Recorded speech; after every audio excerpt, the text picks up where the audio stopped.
Coming up on this episode of Up for Debate, it's the Up for Debate Book Club, and we're back with a new tale picked by Matt. It is Of Dice and Men, all about Dungeons and Dragons. We might know a little something about that on this show. Stick around, the book club is coming up right now.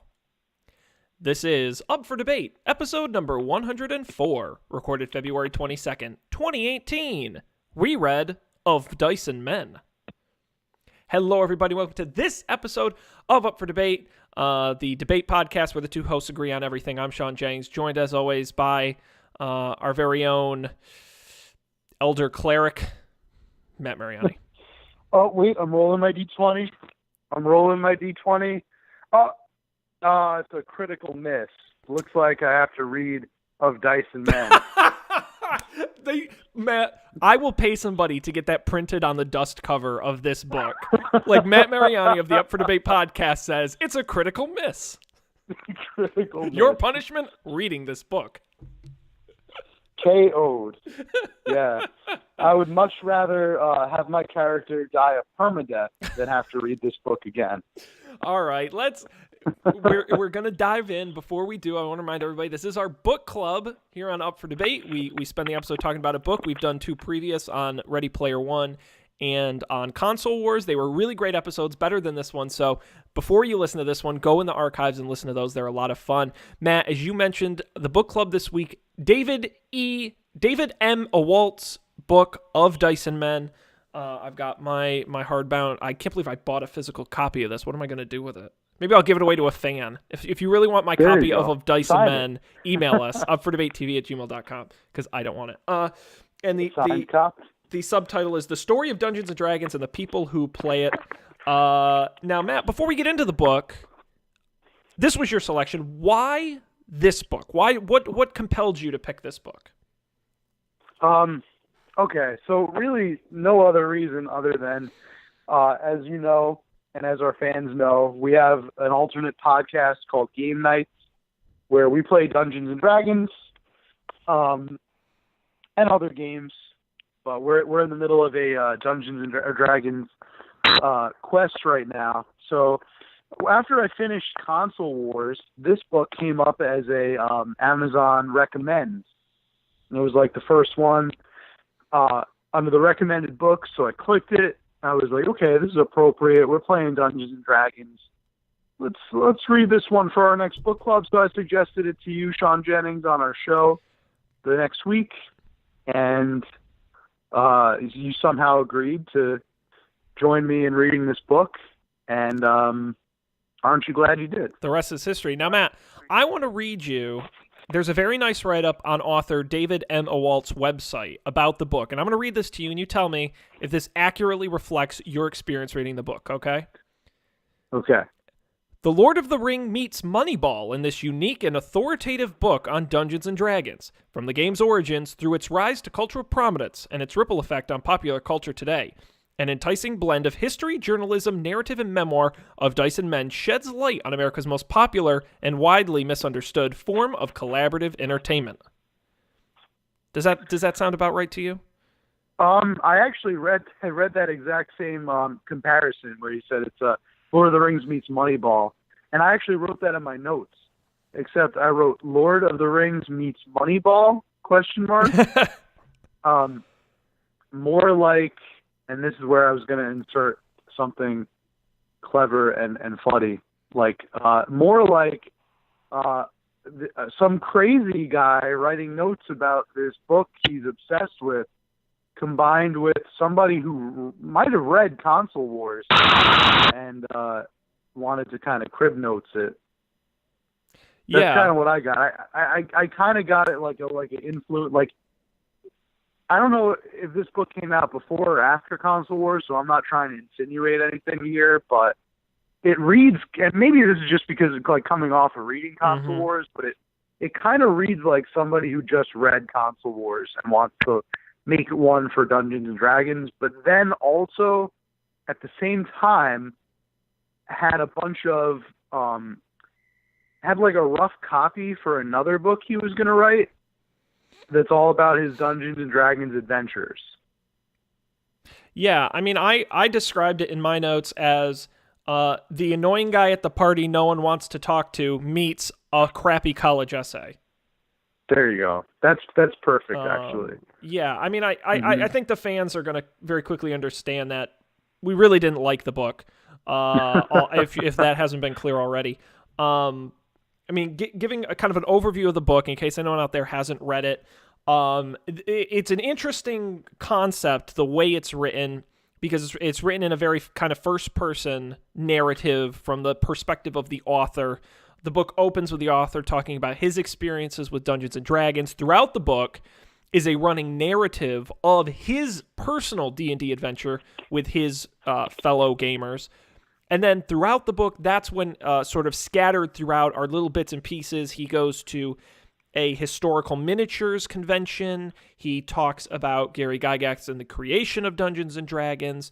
He talks about Dungeons & Dragons a little bit today, but it's all sort of crafted around his personal experience. That's really the lens with which you're expected to view and then understand the cultural impact of Dungeons & Dragons. Yeah.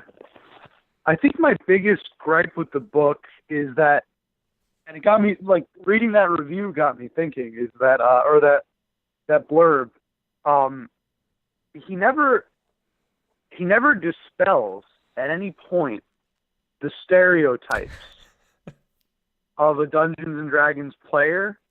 If anything, he feeds into them. Yes. and kind of like confirms them. And I was really hoping at some point he was just going to be like, there was going to be some kind of revelation, and he was going to be like, this is a community, even though it's like a dorky one, or some people might perceive it as dorky.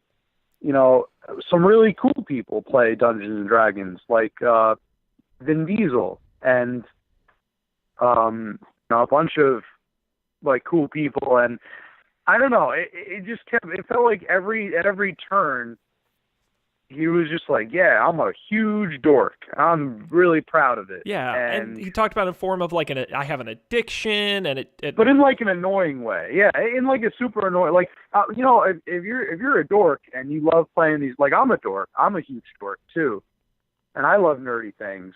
And I play Dungeons and Dragons for fun, sure. I see all the Star Wars movies, sure, but like I'm not gonna wear a shirt that's like I'm a nerd, or like, look how dorky I am. It's almost like he was playing it up for like the audience. Yeah. So that they would commiserate with him and be like, yo, you do you, man. Like, you be a dork. I don't know. I didn't really, I thought that it was going to be more about dispelling stereotypes instead of confirming them. Yeah. I mean, I wrote word verbatim from my notes, this book made me feel bad about playing D&D. Which is a very hard thing to do. No, seriously. And I want to give him a little bit of credit. I'm going to genuinely try throughout the show to do that. This book was published in 2013, which really, I think this D&D sort of renaissance that is happening on the internet probably wasn't in full effect in 2013. And it probably today you probably wouldn't say some of the things he's saying. So I'll give him a slight bit of credit for that. But I totally agree with you that he does talk about it in very, maybe insulting terms isn't fair, but he talks about it in a way that you're like, does he even like Dungeons and Dragons? Like, it's kind of, it gets a little bit mean in some parts, I thought. And I didn't care for that. That's another thing I have in my notes is could have been written by a jock as a parody almost. Yeah. Yeah, he did not make D&D seem appealing, which was weird for a book about, not that he had to like write about how great it was, but and when I play Dungeons and Dragons and I was reading it, it's like, I don't want to play Dungeons and Dragons. Like, it was very, very odd in that respect. And that's, we'll maybe get into this, but this I wrote, one of the things I wrote in my notes is using his own personal D&D game as the narrative foundation is a staggeringly bad decision. And I'm curious about your thoughts on this. When you told me we were reading this book, and I have a feeling you thought the same thing, I thought this was a Console Wars like detailed history of how Gary Gygax and Wizards and how this game was created from the basement to a company, from its successes and failures. And I was like, yes, I want to read that book. And this was so far from that book. And maybe that's one of the reasons I was so aggressively angry about it, because my expectations were kind of totally different. But at the same time, I just thought it was just such an odd decision to like weave his personal fictional game throughout the book, but not link it. Like, it would have been so easy to be like, okay, here's a paragraph about how his character in the story, learns about something, and then, oh, but Gary Gygax learned about this one. He, like, you could have made those things meet, but it's kind of like it's just taking up, it's almost as if his publisher was like, this book needs to be 150 pages, and he was like, but I've only written 70. How am I going to fill the rest of these pages? And he's like, I know, I'll just write bullshit. That's kind of the sense I got. That's what I mean, is like, it was almost like he had a bunch of notebook pages filled with a D&D story, and he at the same time was writing this essay about the history of Dungeons and Dragons, and he just kind of melded them together in like a very awkward and kind of jarring way. Yep. It would have been great if it had been one or the other. And like you, I was waiting for the console wars like style. And maybe that's just because we had just come off reading console wars. But just the way that it's described, I thought it was going to be almost like reading almost like a documentary of the creations of Dungeons and Dragons. I don't think that the narrative style really worked in any way. I think that he maybe should have rethinked it. It just comes across as confusing. Well, I was confused as to like how any of. At first, I started trying to look for patterns. Right. Like, tie it back. Is he, is this Dungeons and Dragons story somehow mirroring the events in his life? Yep. But then, like, it doesn't really, unless you make some pretty extravagant leaps. It's just, I don't know. I think maybe he was going for like a thought bubble type thing, where in his head, this thought bubble, like his imaginary Dungeons and Dragons world was happening while these life events were happening at the same time. But then when he kind of randomly will inject the history of D&D's creation, it just gets everything all confused. And it all of a sudden becomes like three storylines competing for each other. It actually gets kind of sad at some point, like very sad, like where this guy is. Like, I actually wrote in my notes, "Is this a tragedy? Does he die at the end?" Like, yeah, like maybe he is actually just kind of like spiraling into insanity. Yeah, that's kind of the vibe that I got, for at least his willingness to stick to the real things that are happening, and instead he's like kind of favoring this fictional world that he created. Meanwhile, his friends are leaving him, and he's becoming more isolated. It got really depressing at certain parts. I had to put it down and like be like, that's enough for today. Yeah, I feel like in some ways, again, a book with no direction. There's a great direction. Turn it into a fiction book about a player who's so obsessed with D&D it affects his life. Like, that sounds interesting to me. But the book chooses not to take any single direction. And one of the things, Matt, as you were talking, I was thinking of the author of the book, a contributing editor for Forbes magazine. I think this book would have worked really well as a lengthy magazine article, right? Where like you read these long pieces on Vox or on The Atlantic or some of these sites online that tell a short story mixing in a little bit of why D&D is coming into culture now mixed with his personal story. I would have totally read that article. I would have enjoyed it. This was 100 pages too long and did not go into enough detail. You're totally right, it reads like a magazine article where you don't have the physical page space to go deep on anything, which you totally could have done in a book. I wrote, again, from my notes, quote, "There is literally nothing on the planet I care about less than this dude and his lame friends." I was very harsh in my notes, as you'll learn. Very harsh indeed. Yeah, there's no like attempt to even get us to empathize. It's just, we're supposed to, I guess, vicariously enjoy his D&D adventure, which is cool. But then just make the whole book that. Well, just make the whole book that. We don't need to hear about any going to conventions or anything like that. The whole book can just be your D&D fantasy. I wrote in my notes, it's very hard to read about people playing D&D. And I do think that's true. I think because it's at that point basically just write fiction. I ended up just towards the second half of the book just skipping over those sections entirely. Thank God they were formatted differently so I could do that. And I just thought I would have loved to have heard about the story in sort of an abstract, be like, oh, we played, me and the guys got together and we played, and in this, Jeremy's character almost died from this creature, and then just move on, like from a higher level, but actually like doing it as a narrative, but not including any dialogue. It just read very difficult for me. I could not track what was going on in the story, maybe because it was so broken up, but it was just difficult to even if you had taken out everything but the D&D game parts, I still think it would have been difficult to read. Yeah, at that point it would have just been like a fan fiction. Right. Yeah, I still don't think it would have been able to fill an entire book. I think that the book really started out strong. I think that the first chapter or so, I was kind of getting into it. I kind of wanted to see where it was going to go. Then it never seemed to want to make that turn. It didn't really have a lot of confidence in itself. The story didn't really have a lot of confidence in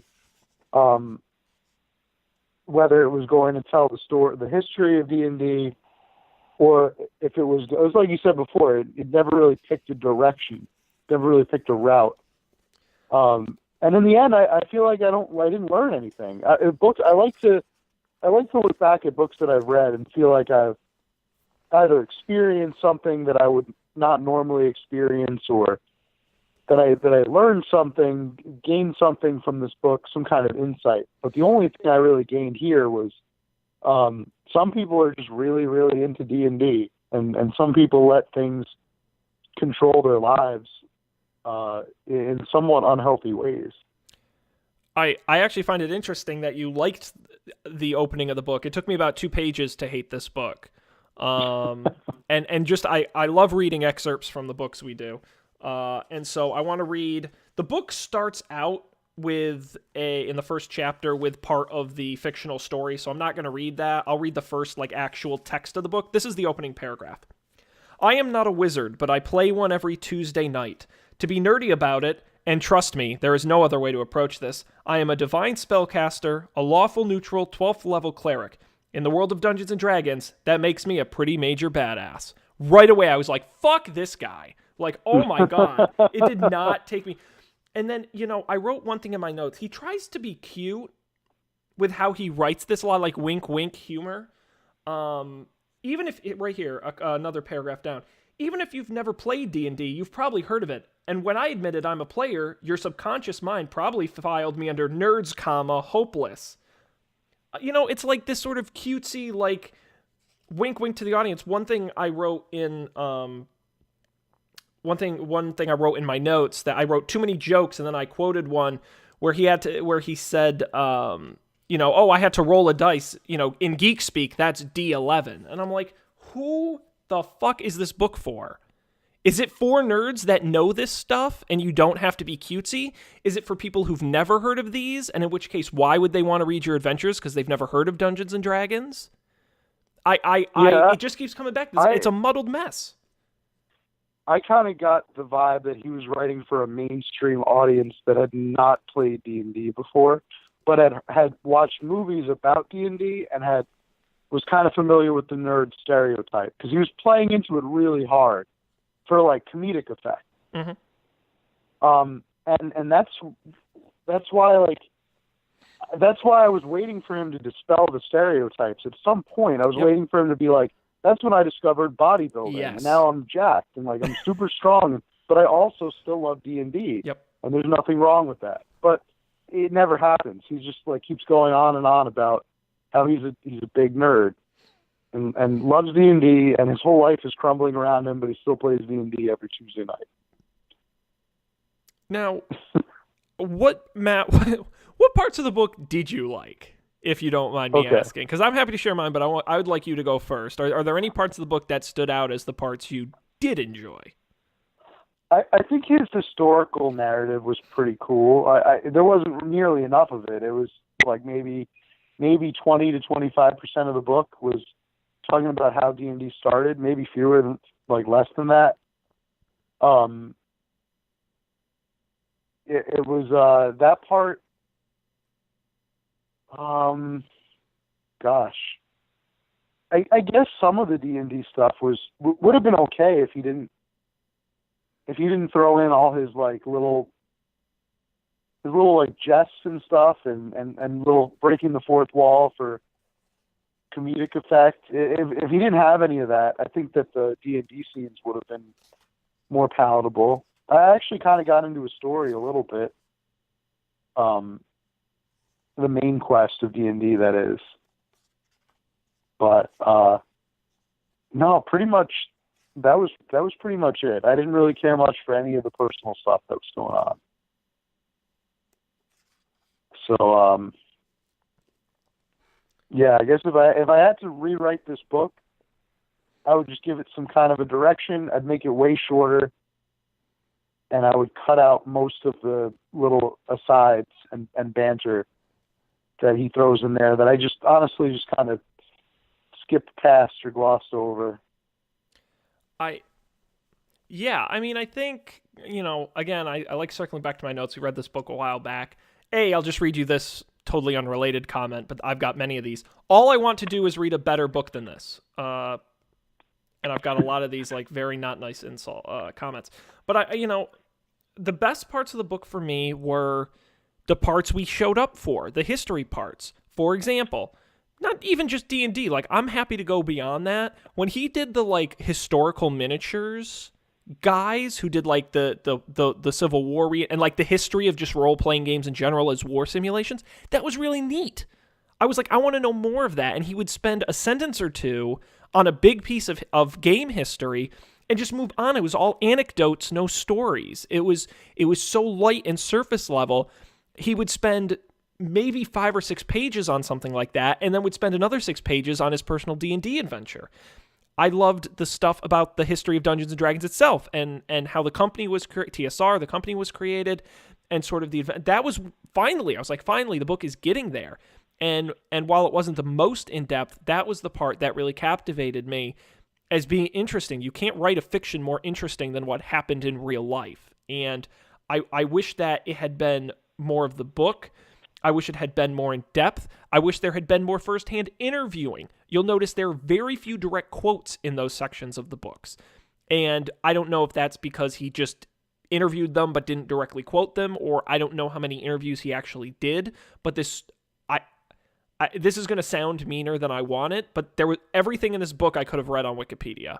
There was no part in this book where I was like, wow, this guy really did his research. Wow, this guy really went above, he interviewed all these people who, Console Wars, you look at a book like that, how many hours and days of interviews did it take to put that book together? The stuff that's in here is so surface level and so anecdotal. It's yeah, I could have Googled most of what's in the book. Thank you for collating it, And that was such a miss for me, because that was my favorite part of the book when he started doing that. And I was like, but more, give me more. You're only spending 1/8 of the book on this. What a miss. Yeah. And I'm not sure if we touched on this either, but it's his, I couldn't tell, I can't tell. I mentioned before how the overall tone of the book is very sad, just kind of because I can't figure out if he is tongue-in-cheek making these jokes I'm such a nerd, right? You probably think I'm a big nerd, or if he himself secretly thinks that he's a big nerd. I just wanted to get him on one of those couches and psychoanalyze him. Yep. because I was just like, does this guy really hate himself? Is that why he wrote this book? Is like a public shaming exercise? Because he's talking about what a big nerd he is, and I thought at first it was kind of funny, it's tongue in cheek, whatever. But it's just the whole book is like, I can't stop. I just can't stop playing D&D. Yeah, I love it. I'm a nerd. When I show up in a city for the first time, I go on Craigslist and find the nearest game. I got to get my fix, and I'm like, what are you talking about? It's not heroin. It's like But is he joking? That's what I don't is this supposed to be funny? I think that's why I wrote down in my notes, is this a game that was written by a jock to make fun of nerds or dorks? Like, yep. It's almost like a parody. Like, that's what it comes off as. But I think this guy is sincere, but maybe just way too into D&D. It reminded me of like the opposite of when we read Ready Player One, how really super into 80s nostalgia that author was in Ready Player One, and but they did it in a much more like, I'm really obsessed with this stuff and I just want to share it with you kind of way. Whereas he's just like, I'm really obsessed with this stuff and it's a problem and I need help. But I can't tell if he's joking or not. Yeah. And I just kind of had that thought through the whole book. I was like, well, is he going to get the help he needs, or is he going to dispel the stereotype and overcome it and realize in the middle of the book, like, I'm obsessed with this stuff and it's great, but I'm not going to let it rule my life. I'm going to go do other stuff. I'm going to exercise. I'm going to maintain healthy relationships with people.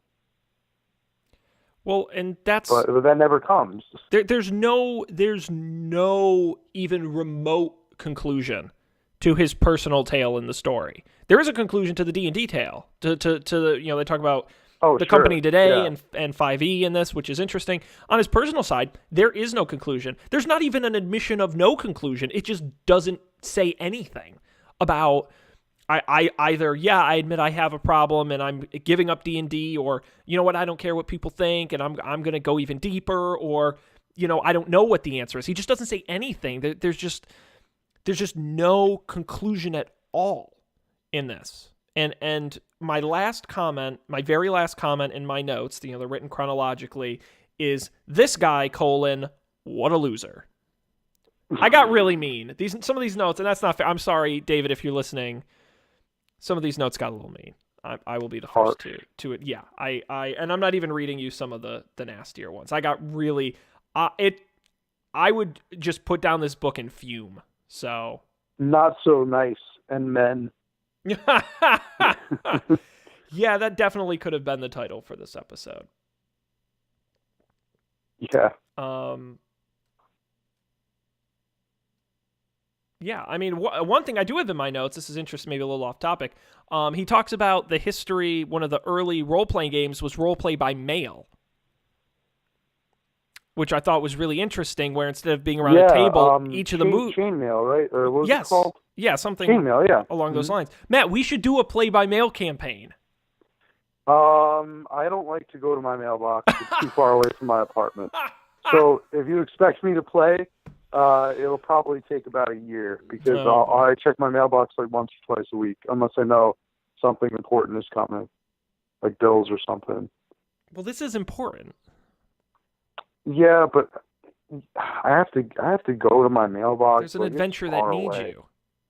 It would be different if my mailbox was right outside my front door, but it's a little bit of a walk. I think we're good with what we have. Okay. We're playing our Dungeons and Dragons on over Skype. Fair enough. It's pretty cool. I don't have to go anywhere. No, that is technically true. I don't know. What else do you have to say about? I'm running out of notes here. It's mostly just profanity at this point. Honestly, if I were to keep going, I think I would just keep repeating myself. Yeah. Because I think and that's what's so remarkable about this book, is that it's unremarkable. It's so remarkable that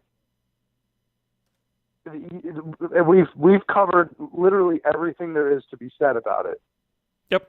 And it took us less than 30 minutes. Yep. Yeah, I mean, it's funny. I don't dislike... The reason I dislike this book isn't because it's bad. The reason I dislike this book is because it wasn't a book. It was a bunch of words strung into sentences that were grouped into paragraphs that became chapters. But to call this a book, kind of a bit of a stretch. You know, this is like... Oh my God, I feel like we're being really mean to this guy, and it does have a narrative. Well, I'll defend him. It does have a narrative. There is some structure there. He is telling a story. It's just not a very interesting one, and it's a story that doesn't really go anywhere. But then, is that a narrative? If the narrative is so loose, is it really a narrative? You know, it's not. I mean, it's got a theme, maybe. Words on a page. Yeah. It is. There were to a certain degree. I did. I guess this goes to the jarring part, because there were certain parts where I did feel genuinely connected with him. I felt like how I felt when I read Ready Player One. That this guy is just so passionate.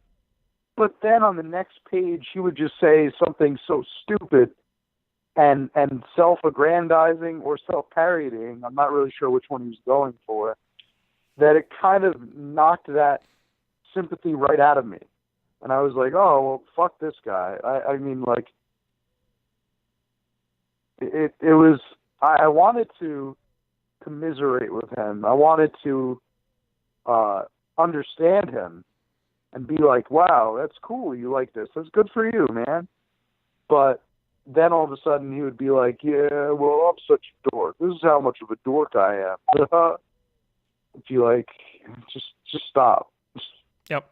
I think the book just needed more editing. I think if he had spent a little bit more time editing it, I think maybe this whole thing is the publisher's fault. I don't even know if he. I mean, I think if he published or if he self-published, but I think I think the concept's flawed. I think the concept is flawed from day one. I think this idea of mixing your personal D&D adventure in telling the whole, by the way, not just talking about it in the abstract, but actually describing the fiction, mixing that in with the history, I think is a flawed concept. I don't think that's anything anyone wants. Pick a lane. And I think if he had said, I'm just going to tell the history of D&D, the history of role-playing games in general, I think he could have written a very good book. I don't think he's a terrible writer by any stretch.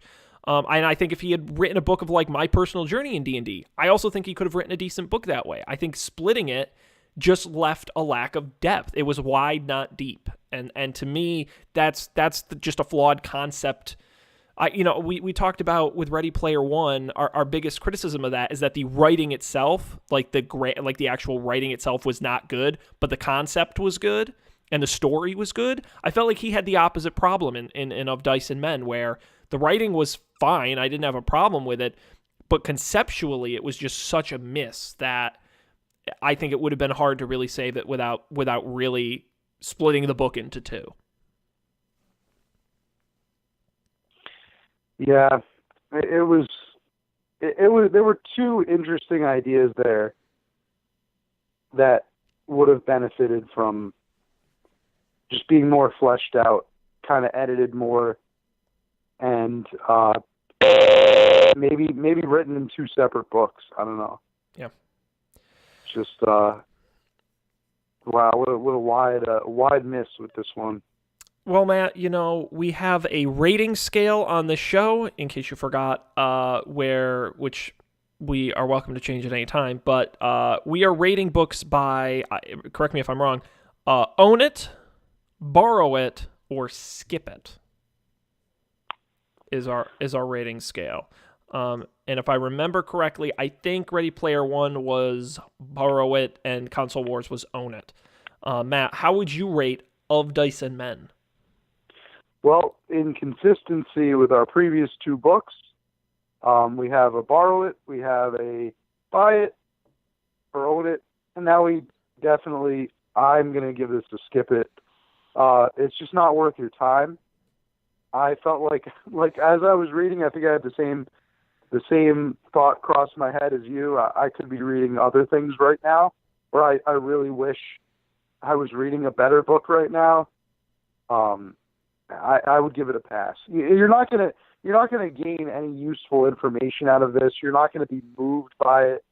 I like to, when I read books, I make it a point to read a fiction book at the same time I'm reading a nonfiction book. Mm-hmm.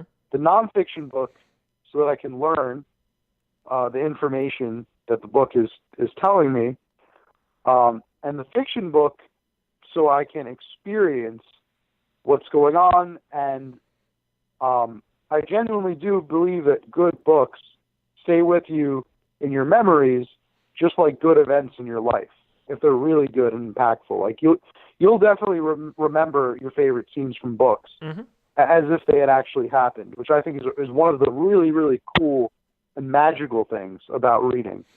That's my PSA for the day. But this book had none of the above. This book had no magic moments, no information to be gained. Just, if you want to learn about the history of Dungeons and Dragons, just look at the Wikipedia articles. They're more interesting and will take you about 90% less time than reading this book. It's sad to say, what a critical miss on this one. Well, Matt, I think I'm kind of glad. Okay. I'm glad we read it. I think it resulted in an interesting discussion. I think the idea that we would only ever read good books, I think, is probably not accurate. I'm glad we took a risk. And you picked a book that you hadn't read and I hadn't read instead of picking something we know we liked. I'm also going to rate it a skip it. I think this book does not add much to the D&D discussion as a whole, whether you're a fan or not. If you're interested in, I would say overall, my biggest knock on this book is that it's not a good representation of what Dungeons and Dragons is. And I think if you're interested in learning more about D&D, there are plenty of other resources for you to do so outside of this book. And so I would rate it skip it as well. But I'm glad we read it. I got, despite it being very frustrating, it was fun to be that frustrated for a little while anyway, because I got to laugh about it. So overall, an interesting pick. 2 skip it's for David M. Owaltz of Dice and Men from the book club. Matt, we've gone about 37 minutes, which is perfectly fine. One of our shorter book club episodes, but we do have this opportunity to do a couple things since we have some time left. First of all, why don't we talk about our own Dungeons & Dragons adventures? We're playing over at GameNights.tv. The adventure continues. Right now, we're in the middle of The Warden, recently published Chapter 10 of our ongoing adventure, and we've got no ideas of stopping now. Is there anything you'd like to tell the fans on this program about what's going on over on Game Nights? I'm looking forward to get back crushing some more giant crab monsters. That was really fun. We haven't published that one yet, Matt. Don't. Oh, spoilers. Let me give people. How about this for both you and the fans? Let me give a little preview of where we're at currently in the publishing schedule. We did a lot of fun adventures in a cave. We got knocked unconscious. We saw some visions in our stupefied state.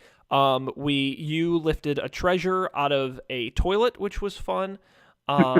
We found a map, and we just headed back to our home base, our headquarters, which we didn't even know existed. And next week, in one of the most pure fun episodes we've ever done, we interview 3 people, one of whom gets to be our office intern. And Matt, I think you'd agree with me.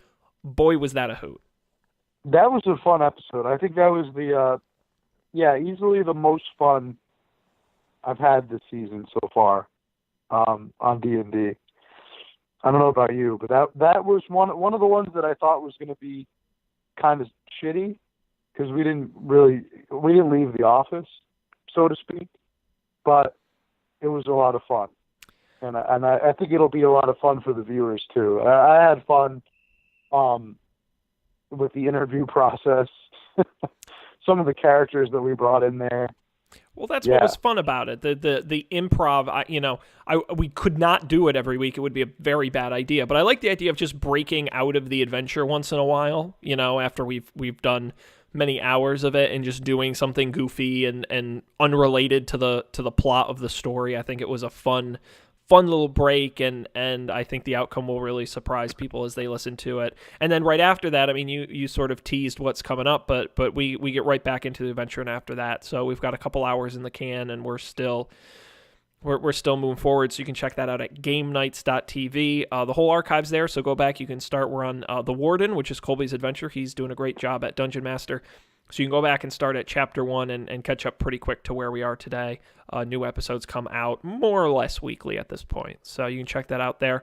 And Matt, maybe we can use this opportunity to tease our, I don't know when we're going to read it, but we can tease our next book club pick, because we know what it is, and people out there should go get a copy and read it so you can enjoy our crazy rants and know what the book is about. Matt, it is my turn. My first book club selection. After Of Dice and Men, we have permanently revoked your ability to pick books for the book club. Permanently? I thought I was. Listen, I used the penalty box comparison earlier. I'm going to put myself in the penalty box for this one, and I'm going to say I'll sit out for a while. But next flop, I think that next flop that falls on your shoulders. Oh boy. I think I'll be back. I'm on a short leash. The book.